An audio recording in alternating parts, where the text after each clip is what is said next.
Yes, good afternoon my dear students, class seventh. तो students, जैसे कि हमारा UT4 का सिलेबस कंप्लीट है, आप लोगों को ये पता ही है, सभी स्टूडेंट्स का कंप्लीट है। फिर भी अगर किसी स्टूडेंट्स का कंप्लीट नहीं है तो कोशिश करेंगे उसका भी हम कंप्लीट कराएं। जैसे इसमें समस्या है क्योंकि ये सिलेबस हमारा स्कूल टाइम में ही कंप्लीट हो गया था। जैसे कि हमारा चैप्टर नंबर 9 दिया है लॉग ऑन टू फ्लैश, और chapter number 11 virus and antivirus, दो चैप्टर है हमारे जो हमारे आने वाले हैं UT4 के सिलेबस में। तो स्टूडेंट्स, इनका कर लेते हैं हम रिवीजन। ठीक है, तो रिवीजन में सबसे पहले हमने लिया है आज चैप्टर नंबर 9। कोशिश करेंगे इस चैप्टर को आज ही फिनिश कर दें। ठीक है, पेज नंबर दिया है हमारा 87। पेज नंबर 87 पे दिया है log on to Flash, chapter number 9। तो फ्लैश क्या है? एक सॉफ्टवेयर है, एक एनिमेशन सॉफ्टवेयर है जिसके थ्रू हम कोई भी एनिमेशन क्रिएट करके अपनी मूवीज़ को रिलीज़ कर सकते हैं, कोई भी एनिमेटेड मूवीज़ बना सकते हैं। तो कैसे हम इसका यूज़ करते हैं, सबसे पहले दिया introduction. Flash is a animation software package. Flash क्या है? एक एनिमेशन सॉफ्टवेयर पैकेज है। Flash provide a versatile and easy way to create animation. Flash आप बड़ी आसानी से आप इसमें एनिमेशन क्रिएट कर सकते हैं। वर्सेटाइल यानी कि कुछ भी चेंजेस भी कर सकते हैं, यानी कि एक बार आपने एनिमेशन बना लिया, वो चेंज नहीं होगा, नहीं, उसे आप एडिट कर सकते हैं, मॉडिफाई कर सकते हैं अपने हिसाब से, जो चाहे कर सकते हैं। We can make the many object in Flash with the animation. हम इसमें बहुत सारे ऑब्जेक्ट बना सकते हैं, जैसे ओवल बनाना है, सर्कल बनाना है, रेक्टेंगल बनाना है। तो बहुत सारे टूल्स हमारे पास है, अवेलेबल है, जिसके थ्रू हम इसमें ऐसा कर सकते हैं। Movies with around and actions, Flash is one of the most popular technologies on the internet। Flash जो है मोस्ट, इसके थ्रू हम इंटरनेट पर भी मूवीज़ बना सकते हैं।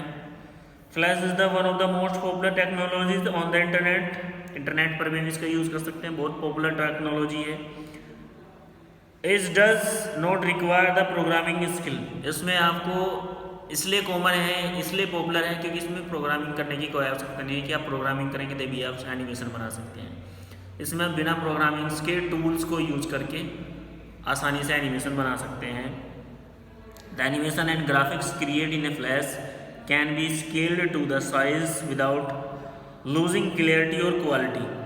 आप इसमें एनिमेशन और ग्राफिक्स को क्रिएट कर सकते हैं बिना क्वालिटी और स्केल को लूज़ किए, यानी कि जरूरी नहीं है कि क्वालिटी ब्लर हो जाएगी या क्वालिटी कम हो जाएगी, ऐसा कुछ नहीं है। क्वालिटी एज ए बेस्ट रहेगी, टोटली अच्छी रहेगी, तो आप क्रिएट कर सकते हैं। Adobe Photoshop is the imaging editing software. हम जानते हैं जो एडोब फोटोशॉप सॉफ्टवेयर है हमारा, वो क्या है? एक इमेज एडिटिंग सॉफ्टवेयर है, यानी कि एडोब फोटोशॉप में हम क्या फ़ोटो बना सकते हैं, इमेज बना सकते हैं, उसको एडिट कर सकते हैं, है ना। तो ये सॉफ्टवेयर क्या है हमारा? ये है एडोब ड्रीमवीवर। इसमें हम एनिमेशन बना सकते हैं, एनिमेशन से मतलब एक एनिमेशन मूवीज़ बना सकते हैं। तो ये एक एनिमेशन सॉफ्टवेयर है एडोब फ्लैश। तो चलिए इसके बारे में जानते हैं। How to start a animation, यानी कि कैसे हम फ्लैश को स्टार्ट करते हैं। तो सबको सिंपली पता है, कोई भी एप्लीकेशन प्रोग्राम आपको खोलना है तो स्टार्ट बटन पे जाते हैं, ऑल प्रोग्राम्स, एसेसरीज, या फिर उस टूल्स में जाते हैं जहाँ पर वो सॉफ्टवेयर का टूल्स आपको दिखाई देगा। उस पैकेज में जाते हैं, जिस पैकेज में वो सॉफ्टवेयर पड़ा हुआ है, तो वहाँ से आप खोल सकते हैं। इसने ऐसे दिया है, कहा है click on start button to select the program. Start button पर जाइए, प्रोग्राम सेलेक्ट कीजिए। From the sub menu and select Macromedia. Macromedia का ऑप्शन मिलेगा, उसमें चले जाइए। Click the Macromedia flash 8 to open. तो वहाँ पर आपको फ्लैश 8 नाम से सॉफ्टवेयर मिलेगा, उस पर आप क्लिक कर दीजिए। The opening screen appear, select the flash documents under the create new selection open A file. तो आपके सामने फ्लैश डॉक्यूमेंट सॉफ्टवेयर ओपन होके आ जाएगा। आगे दिया है the flash work space. Flash work space, जहाँ पर आपको वर्क करना है वो उसको बोलते हैं फ्लैश वर्क स्पेस, जहाँ पर आप वर्क करेंगे, प्रोजेक्ट बनाएंगे। On clicking the file menu and select the new option in the Macromedia flash window opens before you. तो क्या करना है हमें? फाइल मेन्यू में जाना है, वहाँ पर आपको न्यू ऑप्शन पे क्लिक करना है। कहाँ जाना है भाई? फाइल मेन्यू में जाना है, वहाँ पर क्या करना है? न्यू ऑप्शन पे क्लिक करना है। ठीक है भाई, फाइल मेन्यू में जाएंगे, न्यू ऑप्शन पे क्लिक करेंगे। The followings are the components of the Flash window. तो आपको कुछ कंपोनेंट्स देखने को मिलेंगे जब आपके सामने एक नई स्क्रीन आएगी, नई विंडो आएगी।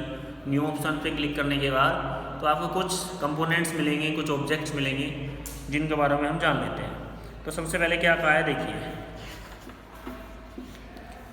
सबसे पहले दिया है title bar and the menu bar. Title bar में हर क्लास में बताता हूँ स्टूडेंट्स को, बहुत बार ये वर्ड आता है टाइटल बार। तो टाइटल बार हमारी एक टॉप बार होती है, यानी कि हमारे किसी भी एप्लीकेशन प्रोग्राम में ही मिल जाती है। कोई भी एप्लीकेशन प्रोग्राम हो सब में टाइटल बार मिलेगी। मान लीजिए हमने कोई प्रोग्राम खोला, उसकी विंडो कुछ इस तरह से आएगी, तो यहाँ पर ये टाइटल बार होती है बिल्कुल टॉप पर। टाइटल बार कहाँ होती है? किसी भी एप्लीकेशन प्रोग्राम को खोल लीजिए, आप वर्ड खोल लीजिए, एक्सेल खोल लीजिए, माइक्रोसॉफ्ट पेंट खोल लीजिए, कुछ भी खोल लीजिए, तो जो हमारी टाइटल बार है वो सबसे ऊपर मिलेगी। एक मिनट में लिख देता हूँ टाइटल बार कहाँ मिलेगी, तो आप शायद जल्दी समझ पाए।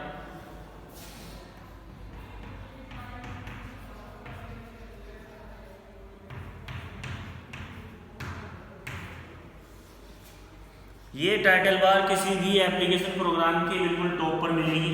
और इस टाइटल बार का काम क्या होता है? इस टाइटल बार में आपको प्रोग्राम का नेम लिखा हुआ है, यानी कि कोई भी डॉक्यूमेंट्स अगर आपने खोल रखा है उस डॉक्यूमेंट्स का नाम आएगा, और उस डॉक्यूमेंट के साथ साथ जिस प्रोग्राम का वो डॉक्यूमेंट्स है, यानी कि उसे वर्ड में बनाया गया है या फिर एक्सेल में उसको बनाया है, वो आपके सामने आएगा।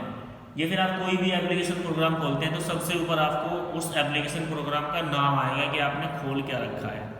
उसके बाद राइट हैंड साइड में टॉप कॉर्नर पर आपको 3 बटन्स मिलेंगे, क्लोज, मैक्सिमाइज, मिनिमाइज और रीस्टोर। तो ठीक है, ये टाइटल बार हमारी हर उस पर, हर एप्लीकेशन पे कंटेंट होती है। दूसरे नंबर पे हमारे पास हेडिंग दिया है मेन्यू बार। अब देखिए मेन्यू बार का क्या काम होता है। मेन्यू बार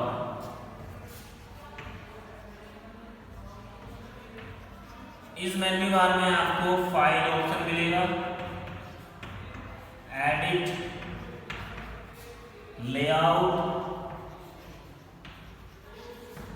जैसे कि नाम से ही सजेस्ट हो रहा है मेन्यू बार, बहुत सारी मेन्यू जिसमें आपको मिल जाएगी। फाइल में कमांड मिलेगी बहुत सारी फाइल की, new, open, save, exit, edit, copy, paste, cut, undo, इतनी सारी चीज़ें। लेआउट में पेज से रिलेटेड चीज़ें मिलेगी। तो मेन्यू बार क्या है? हमारी बहुत सारी मेन्यू को क्रिएट करके रखती है, कंडेट करती है। मेन्यू बार में आपको बहुत सारी मेन्यूज़ मिलेगी। तो उसने हेडिंग दिया है title bar and menu bar, पढ़ लेते हैं। The title bar display the name of the open documents and menu bar give the access of the without commands available in the Flash. तो title bar क्या है? आपको display करती है programme का नेम, और मेन्यू बार हमें क्या है? कमांड्स अवेलेबल कराती है। फ्लैश में जितनी भी हमारी कमांड्स यूज होती है उनको सबको ही अवेलेबल कराती है। By using these commands you can complete the task. आप इन कमांड्स का यूज करके जो आप टास्क कंप्लीट करना चाहते हैं अपने फ्लैश सॉफ्टवेयर में, उनका आप यूज कर सकते हैं।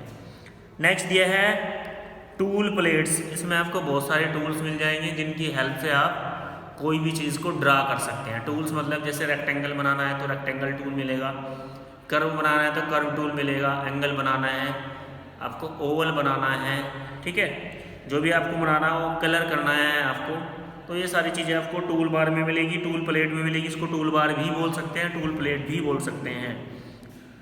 You can choose the different tools available in the tool plates to create the any modify the text and graphics. कोई भी टेक्स्ट या ग्राफिक्स को मॉडिफाई करना है तो आप टूल प्लेट्स का यूज कर सकते हैं।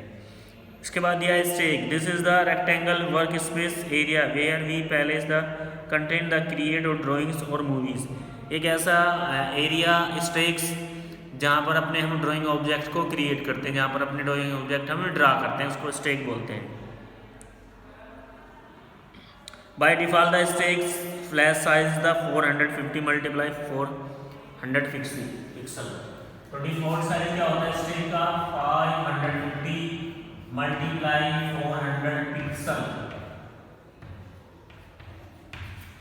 ठीक है भाई, 550 मल्टीप्लाई 400 पिक्सल ये डिफ़ॉल्ट साइज होता है स्टेक में हमारी किसका? स्टेक का, जहाँ पर हम अपने ड्राइंग ऑब्जेक्ट ड्रा करते हैं। नेक्स्ट ये हमारे पास work area. In the refer the light grey around the stage. Stage के चारों तरफ जो लाइट ग्रे एरिया दिखाई देता है आपको, you can place the object here until we want to them the appear on the stage. आप इसके चारों तरफ अलग अलग ऑब्जेक्ट रख सकते हैं जिसका हम यूज स्टेक में वर्क करते समय करते हैं। उसके बाद ये है टाइमलाइन पैनल विंडो। ये एक ऐसी विंडो है जिसके थ्रू हम अलग अलग ऑब्जेक्ट, इसके बाद ये ऑब्जेक्ट आएगा, इसके बाद इतने टाइम पीरियड बाद ये ऑब्जेक्ट आएगा, फिर ये ऑब्जेक्ट आएगा। ये होता है हमारा timeline panel. The timeline is a fixed window that stay on the top of the every object in the work space. कोई भी वर्क स्पेस है, उस वर्क स्पेस में जो ऑब्जेक्ट होता है उसके बिल्कुल टॉप पर ये फिक्स रहती है।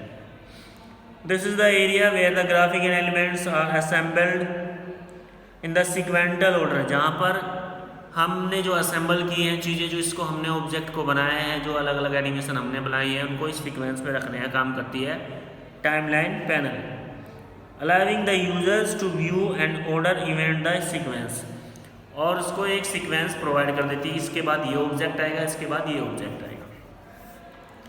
Property inspector window, it help the organise and modify the various property of the selected object. कोई भी ऑब्जेक्ट है उसकी बहुत सारी प्रॉपर्टीज़, उसके बारे में जानकारी हाइड करना है, किस टूल को शो करना है या नहीं करना है, हटाना है, किस चीज़ को लगाना है, तो प्रॉपर्टी इंस्पेक्टर की हेल्प से, या फिर कोई भी चीज़ नहीं आ रही है, आपको कोई टूल डिस्प्ले नहीं हो रहा है आपकी स्क्रीन पर, उस टूल को डिस्प्ले करने के लिए हम प्रॉपर्टी इंस्पेक्टर का यूज़ करते हैं। If the property inspector panel is not visual then we can select windows properties and properties option. अगर आपको प्रॉपर्टी इंस्पेक्टर टूल नज़र नहीं आ रहा है तो आप उसे ला सकते हैं, कहाँ से, विंडोज़ का ऑप्शन आपको मिल जाएगा मेन्यू बार में, जैसे कि हमने बताया था मेन्यू बार सबसे पहले, तो मेन्यू बार में आपको क्या है, प्रॉपर्टीज़ का विंडोज़ का ऑप्शन मिलेगा, उस विंडोज़ में प्रॉपर्टीज़ का ऑप्शन मिलेगा, और वहाँ से आप प्रॉपर्टीज़ में जाके क्लिक करके इसे शो कर सकते हैं। Layer panel, it help to manage the layer like a multiple film strip on the top of the others, each contain the different image and appear on the stick. तो layer हमारी इस तरह से होती है जैसे हमारी कॉपी के अलग अलग पेज, लेयर, तो लेयर में हम जैसे कि हमारे कॉपीज के अलग अलग पेज होते हैं। मान लीजिए भाई हमने फर्स्ट पेज पर क्या किया है, फर्स्ट चैप्टर के क्वेश्चन आंसर किए हैं, सेकंड पेज पर सेकंड पेज के क्वेश्चन आंसर किए हैं। तो लेयर क्या है, जैसे आपने कोई भी ऑब्जेक्ट ड्रा किया है अलग अलग स्टेज पे, तो उनको मैनेज करने के लिए हम लेयर का यूज करते हैं। चलिए आगे क्या दिया है इसने, ये तो हो गया हमारा कंटेंट्स जब हम खोल लेते हैं। उसके बाद ये है वर्क इन फ्लैश, कैसे हम वर्क करते हैं इस सॉफ्टवेयर में, वो देख लीजिए। क्या कहा है, Flash environment is the very easy to understand, इसको समझना बहुत आसान है, इनकी इसको यूज़ करना भी आसान है, कोई हार्ड सॉफ्टवेयर नहीं है, बड़ा इजी सॉफ्टवेयर, आसानी से हम इसे कर सकते हैं। Here we will learn how to work with it, तो चलिए हम पढ़ते हैं इसमें हम वर्क कैसे करते हैं। पहले दिया है create a new flash documents, अगर हमें कोई नया डॉक्यूमेंट्स बनाना है फ्लैश में तो नीचे कुछ स्टेप्स दिए हैं जिनको हम फॉलो करके नया डॉक्यूमेंट्स बना सकते हैं। Step to create a Flash documents are, तो कुछ स्टेप्स हैं नीचे, जैसे कि स्टेप नंबर 1 दिया है click on the flash menu select the new option. हम फ्लैश मेन्यू में क्लिक करेंगे, वहाँ पर आपको न्यू ऑप्शन मिलेगा, उस ऑप्शन पर क्लिक करना है। A new documents dialog box appear, तो हमारे सामने न्यू डॉक्यूमेंट्स डायलॉग बॉक्स खुल के आ जाएगा। Select the flash documents in the type in list, इस लिस्ट से हम जिस टाइप का डॉक्यूमेंट्स क्रिएट करना चाहते हैं कि खाली हमें टेक्स्ट करना है, खाली टूल करना है, या फिर दोनों करने हैं, जिस टाइप का डॉक्यूमेंट्स आपको बनाना है उस टाइप के डॉक्यूमेंट्स पे आप उस लिस्ट से क्लिक कर देंगे। Click okay button in the open a new document, जैसे ही आप क्लिक करेंगे तो एक नया डॉक्यूमेंट्स आपके सामने खुल के आ जाएगा। A blank flash documents is created, now you can give the name and save it, तो आप क्या है उसे नेम दे सकते हैं, कोई भी नेम देके उसे सेव कर सकते हैं ब्लैंक डॉक्यूमेंट्स को। उसके बाद ये है सेव ए फ्लैश डॉक्यूमेंट्स, जब आपने नया डॉक्यूमेंट्स क्रिएट कर ही लिया है उसको सेव कैसे करेंगे ये भी मेथड आप जान लीजिए। वैसे तो मोस्टली हम क्या करते हैं, कोई भी हमारा एप्लीकेशन विंडो हो उसमें सेव करने के लिए क्या करते हैं, फाइल में जाते हैं, फाइल में जाने के बाद सेव ऑप्शन आता है, क्लिक करते हैं, एक डायलॉग बॉक्स खुलेगा, फाइल का नाम लिखेंगे, सेव बटन पर क्लिक कर देंगे, फाइल सेव हो जाएगी। या फिर आप कीबोर्ड से शॉर्टकट की यूज़ कर सकते हैं, Ctrl+S दबाएंगे, डायलॉग बॉक्स आएगा, फाइल का नाम लिखेंगे, सेव पर क्लिक कर देंगे, फाइल सेव हो जाएगी। लेकिन इसके अलावा फ्लैश में कैसे फाइल सेव होती है ये चीज़ आप देख लीजिए, 1 मिनट बताते हैं अभी।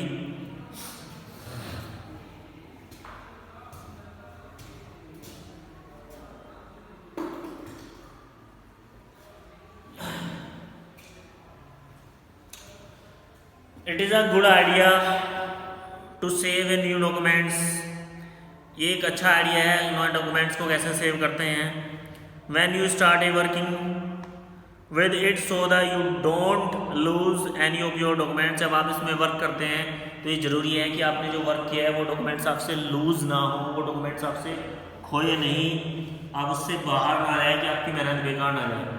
तो क्या करेंगे हम, step to save Flash documents are, तो नीचे कुछ स्टेप्स दिए हैं जिनको फॉलो करके आप फ्लैश डॉक्यूमेंट को सेव कर सकते हैं। स्टेप नंबर 1 दिया है, click on the file menu and select the save option. सबसे पहले हम फाइल मेन्यू पर क्लिक करेंगे और वहाँ से आपको सेव ऑप्शन नजर आएगा, जैसे कि मैंने पहले भी बताया था। क्लिक करेंगे उस ऑप्शन पर, इन्हें save as dialog box appear, specify the name of the Flash one. आपके सामने डायलॉग बॉक्स खुल के आ जाएगा, उसमें आपको ऑटोमेटिकली डिफॉल्ट नेम मिलेगा फ्लैश वन, तो आप उसे हटा देंगे and click the save Flash documents file have the extension और .fla, तो वहाँ से आप कोई भी नाम दे देंगे और इसका एक्सटेंशन होगा फ्लैश का .fla, ये एक्सटेंशन होगा। ठीक है, एक्सटेंशन से मतलब है कि फाइल किस प्रोग्राम की है, किस कैटेगरी की फाइल है, वो हमें पता चल जाता है। चलिए, क्रिएटिंग ए सिंपल ग्राफिक्स। अगर आप सिंपल ग्राफिक्स क्रिएट करना चाहते हैं फ्लैश डॉक्यूमेंट्स में तो कैसे करते हैं, देखिए भी, they are the various tool in the tool panel of the Flash. तो फ्लैश में आपको बहुत सारे टूल्स मिल जाएंगे, ड्राइंग टूल्स, जिनकी हेल्प से आप कोई भी ग्राफिक्स तैयार कर सकते हैं। that help create and modify the object of animation. These tools can be categorized of drawing tools. In tools को अलग अलग कैटेगरीज में रखा गया है, ये ड्राइंग टूल्स हैं। विच हेल्प यू, जो आपकी सहायता करते हैं, हेल्प करते हैं in the drawing object and selections tool, drawing object बनाने में या फिर किसी ऑब्जेक्ट को सिलेक्ट करने में ये हेल्प करते हैं। That tool help you in the selecting the object to be modify, let us learn use the some drawing tools here. तो ये ऑब्जेक्ट को सिलेक्ट करने में, ऑब्जेक्ट को ड्रा करने में ये ड्राइंग टूल्स आपकी हेल्प करते हैं। उसने कहा let us learn to use some drawing tools here. तो चलिए हम कुछ ड्राइंग टूल्स को पढ़ लेते हैं, इनके बारे में जान लेते हैं। सबसे पहले दिया हमारे पास लाइन टूल, जैसे कि नाम से सजेस्ट हो रहा है लाइन टूल, नाम से ही पता चल रहा है हमें लाइन टूल। तो लाइन टूल का काम क्या होगा, कोई भी लाइन ड्रा करना, चाहे वो स्ट्रेट लाइन है या फिर कर्व लाइन है, कोई भी लाइन अगर हमें ड्रा करनी है तो हम लाइन टूल से ड्रा कर लेते हैं। तो एक टूल के बारे में पढ़ लेते हैं, बाकी सारे ऐसे ही यूज होंगे भाई। जैसे दिया है the line tool work exactly the same way as a line tool is a graphic software, we can use the line tool is draw the straight line. Line tool क्या एक ऐसा ऑब्जेक्ट है जिसकी हेल्प से हमें एक straight line draw कर सकते हैं। तो क्या स्टेप्स दिए नीचे, click in the line tool, सबसे पहले हम लाइन टूल पर क्लिक कर लेंगे। In the property inspector panel select the colour, thickness, line style needed from the order event in the sequence. तो प्रॉपर्टी इंस्पेक्टर में जाएंगे, उसमें हम लाइन का स्टाइल सेलेक्ट कर लेंगे, थिकनेस यानी कि लाइन आपको कितनी बारीक या फिर ऐसी करनी है या फिर ऐसी लाइन ड्रा करनी है या फिर ऐसी करनी है और या फिर आपको इस तरह की लाइन ड्रा करनी है। तो थिकनेस से मतलब आपकी लाइन की जो थिकनेस है वो कितनी बड़ी या फिर मोटी या फिर बारीक रखनी है। कलर कौन सा लेना है लाइन का, वो आप प्रॉपर्टी इंस्पेक्टर में जाके ले सकते हैं। उसके बाद ये है move the pointer on the stage. Stage है एक वर्क एरिया जहाँ पर हम ऑब्जेक्ट को ड्रा करते हैं, इसको हम स्टेक बोलते हैं। वहाँ पर अपने आप पॉइंटर को मूव कीजिए, यानी कि लेफ्ट क्लिक प्रेस करिए और उसको मूव कीजिए। Click and drag, click and drag, left click press कीजिए और ड्रैग कीजिए, ड्रैग मीन्स माउस को मूव कीजिए। In the direction where you want to draw a line, उस डायरेक्शन में जिस डायरेक्शन में आप लाइन ड्रा करना चाहते हैं। Release the mouse button, you will get the line on the stage. और जब आपको लगता है कि आपने जितनी लाइन ड्रा कर ली है इनफ है, तो आप माउस बटन को छोड़ दीजिए। तो ये था हमारा पहला लाइन टूल, जिसकी हेल्प से हम लाइन क्रिएट कर सकते हैं। इस तरह से बहुत सारे टूल्स हैं जिनका यूज़ करके आप अलग अलग ड्राइंग ऑब्जेक्ट को बना सकते हैं। तो डियर स्टूडेंट्स, उम्मीद करते हैं आपको यहाँ तक समझ में आया होगा। आज के लिए इतना ही, बाकी फिर भी कोई प्रॉब्लम है आप पर्सनली फ़ोन करके भी पूछ सकते हैं कि सर हमें इस चैप्टर में ये प्रॉब्लम रही है, हम आपकी प्रॉब्लम्स को सॉल्व करेंगे। तो चैप्टर था हमारा लॉगिन टू फ्लैश, इसका इंट्रोडक्शन हमने आपको दे दिया है। ऑब्जेक्ट सारे ऐसे ही ड्रा होंगे। तो आज के लिए इतना ही रिवीजन में। और उस चैप्टर में किसी का कोई क्वेश्चन छूट गया है, कोई प्रॉब्लम है क्वेश्चन आंसर से रिलेटेड, एग्जाम से रिलेटेड, तो मंगलवार में हम ट्यूसडे में हम आपकी लाइव क्लास लेंगे। तो सभी स्टूडेंट्स लाइव क्लास में अपनी क्वेरीज रख सकते हैं, अपने क्वेश्चंस रख सकते हैं। तो आज के लिए इतना ही, थैंक यू।